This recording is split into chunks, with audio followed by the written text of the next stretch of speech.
훈련 계약이래요. 훈련 계약인데 첫 번째요. 훈련 계약을 왜 체결해요? 첫 번째. 왜 할까요? 양 당사자가 직업능력 개발 훈련을 시키려는 사업주도 있을 거고 직업능력 개발 받는 근로자도 있을 텐데 양 당사자 간의 훈련 계약을 통해 뭘 도대체 약정하고자 하는 걸까요? 뭐예요? 사업주 입장에서 한번 생각을 해보시면요. 사업주 입장에서 생각을 해보시면 내가 근로자한테 직업능력 개발 훈련을 시킨다는 것 자체는 공짜로 할 수 있나요? 공짜로 못해요. 비용이 들어가죠. 특히나 해외로 연수를 보낸다든지 이런 경우에 인풋이 많이 들어간다고요. 그죠? 근데요, 이런 경우 근로자가 한국에 돌아와서 이제 난 퇴사하겠습니다. 이런 경우 어때요?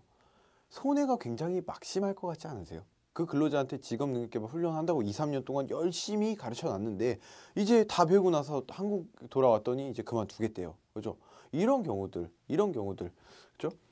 의무 복무라고 표현할게요. 의무 복무 기간을 정할 필요가 있습니다. 이런 경우들을 방지하기 위해서 근로자가 그죠? 근로자에게 투입된 어떤 직업력 개발 훈련에 관한 비용들을 사업 회수할 수 있는 기간이 있어야 된다라는 의미죠. 그리고요.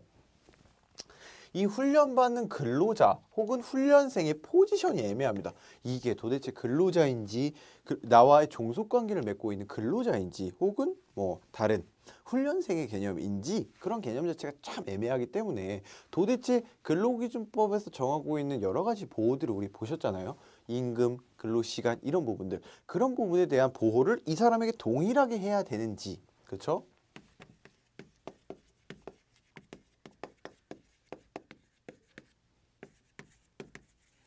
이것들을 이 근로기준법에 의한 임금, 근로시간 등의 보호를 동일하게 적용해야 되는지가 굉장히 모호하단 말이죠. 이 훈련생이라는 것 자체가. 그렇지 않으세요? 자, 생각을 해보세요. 왜 애매하냐면요. 도자기 만드는 공장에서 내가 훈련을 한답시고 와서 도자기를 막 만들어요. 도자기를 막 만들고 있어요. 이게 과연 훈련생과 근로자의 구별이 되겠냔 말이죠. 그죠? 특히나 이런 경우에 잘 안 돼요. 그렇기 때문에 이런 근기법에 의한 보호 부분을 명확히 하자라는 의미에서 훈련 계약을 반드시 해야 한다가 아니라 이걸 명확히 하고자 하는 사람은 훈련 계약을 갑과 을 사업주와 근로자 간의 훈련 계약을 체결할 수 있다입니다. 중요합니다. 한번 읽어볼게요. 방금 1번이요. 사업주와 직업능력개발 훈련을 받으려는 근로자는 직업능력개발 훈련에 따른 권리, 의무 등에 관한 훈련 계약을 체결할 수 있다죠. 있다. 방가루 2번이요. 이 의무 복무 기간에 대한 내용입니다. 중요합니다. 숫자요. 특히 사업주가 훈련 계약을 체결할 때 해당 직업능력개발 훈련을 받는 사람이 직업능력개발 훈련을 이수한 후에 사업주가 지정하는 업무에 일정 기간 종사하도록 할 수 있대요. 그죠? 뭐예요? 직업능력개발 훈련 끝난 이후에 사업주가 너 여기서 일해라고 하면 일해야 된대요. 그죠? 개훈련 계약을 통해서 이 경우 그 기간은 의무 복무 기간은 최대 5년으로 하고요. 다만 직업 능력 개발 훈련을 받은 기간에 몇 배요? 3배를 초과할 수 없대요. 이해되시죠? 이 숫자 5년 이내와 3배는 반드시 동그라미 치시고 헷갈리지 마세요. 됐습니다. 3번이요. 훈련 계약을 체결하지 아니한 경우 고용 근로자가 받은 직업 능력 개발 훈련에 대해서는 그 근로자가 근로를 제공한 것으로 본대요. 그죠? 내가 도자기를 막 만들었어요. 훈련을 받는다고 하고 도자기를 막 만들었어요. 근데 훈련 계약이 있으면 내가 훈련을 받는 그 시간, 도자기를 만드는 그 시간을 근로 시간에서 제외할 수 있지만 훈련 계약이 없는 경우에는 어떻게 된대요? 훈련 계약을 체결하지 아니한 경우에 내가 도자기를 만든 시간은 내가 근로를 제공한 건지 내가 훈련을 받은 건지와 구분하기가 굉장히 애매하니까 그걸 뭔데요?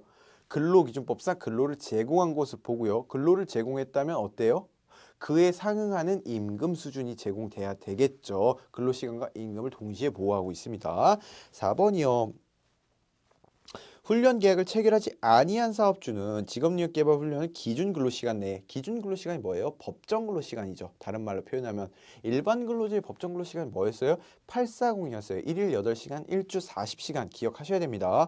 기준 근로시간 내에서 실시하되 해당 근로자 합의한 경우에 기준 근로시간 외에 시간에 직업력 개발 훈련을 실시할 수 있습니다. 뭐 이런 내용이죠. 당연하겠죠. 뭐 도자기를 만들거나 혹은 어떤 화학 제품을 생산하는데 8시간 이상 걸릴 수도 있잖아요. 그렇죠? 그러면은 그거 뭐 이렇게 다 빚어놓고 그쵸? 마를 텐데 내일 와서 다시 배워요? 말이 안 되잖아요. 그쵸? 끝낼 때까지는 끝내 그 도자기가 마무리되는 것까지가 기준근로 시간보다 더 걸릴 수 있으니까 양 당사자 합의에 의해서 기준근로 시간 초과해서 훈련할 수 있대요. 5번이요. 기준근로시간 외의 훈련시간 8시간이나 일주 40시간을 넘어가는 훈련에 대해서는 생산시설을 이용하거나 근무장소에서 하는 직업능력개발 훈련의 경우를 제외하고는 연장근로와 야간근로에 해당하는 임금을 지급하지 아니할 수 있대요. 무슨 내용이에요? 제가 말씀드린 거예요. 도자기를 만드는 것, 내가 그 도자기 생산 공장에서 도자기를 만들면서 훈련을 하는 경우에 이거는 실제로 내가 훈련을 받는 건지 내가 이 도자기를 만드는 직무에 종사를 하는 건지 구분하기가 애매해요. 그렇기 때문에 생산 시설에서 내가 도자기 만들면서 연장 근로를 했다라고 하면 어때요? 연장 근로에 해당하는 임금을 지급받는 건데 이런 생산 시설에서 하는 업무가 아니라 외부 전문 교육 시설에서 하거나 이런 경우에는 사실 교육으로 볼 여지가 굉장히 크기 때문에 기준 근로 시간 초과에도 연장이나 야간권 지급하지 않아도 된대요. 그렇게 반드시 구분해서 기억을 하세요. 2번이 훈련수당 직업능력개발 훈련 실시하는 자는 직업능력개발을 받는 훈련생에게 훈련수당을 지급할 수 있대요. 지급해야 한다가 아닙니다. 3번이요. 재위로금입니다. 재위로금. 예, 방가로 1번 읽어보겠습니다. 직업능력개발 훈련을 실시하는 자는 해당 훈련시설에서 직업능력개발 훈련을 받는 근로자, 산업재해보험법을 적용받는 사람은 제외한다. 체크하세요. 포함하는 게 아니에요.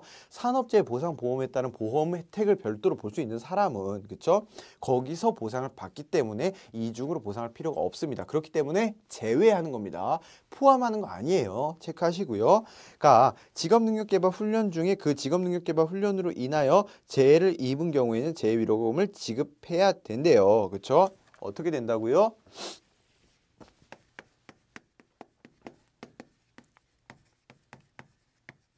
뭐래요?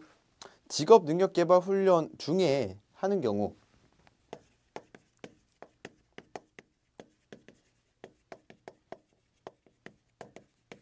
직접 실시한다고 봐야겠죠. 직업능력개발 훈련을 실시한 도중에 재해가 발생한 경우 재해위로금은 누가 줘야 된다? 누가 줘야 된다?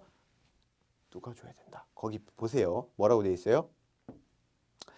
뭐라고 돼 있어요? 누가 지급한대요. 누가 지급한대요. 재해를 당한 경우 직업능력개발 훈련을 실시하는 자가 지급한대요. 실시하는 자가.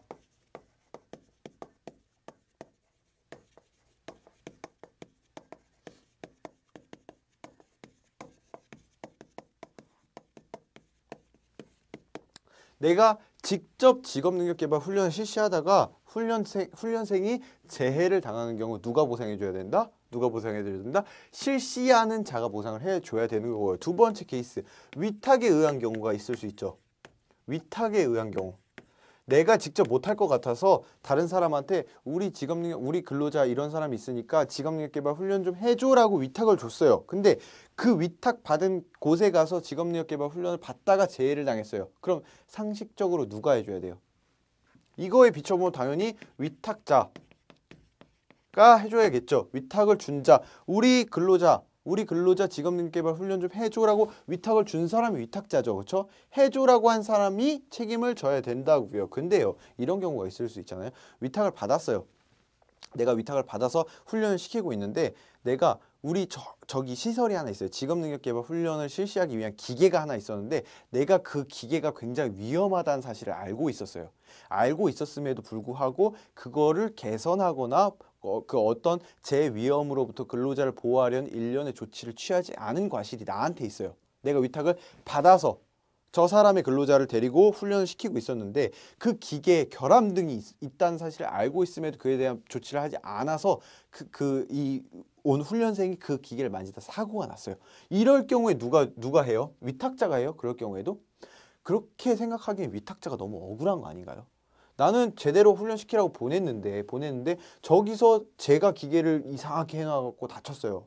그럴 경우에 이 사람이 보상한다고 하기 너무 억울하지 않냐고요. 그렇죠? 억울하죠. 그럴 경우 어떤 훈련시설의 결함 등 위탁받은 자의 훈련시설의 결함 등으로 인해서 얘가 발생한 경우에는 예외적으로 위탁받은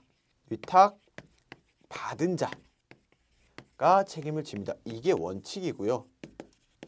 이게 예외입니다. 다시 한번 쭉 읽어볼게요. 이거 중요합니다.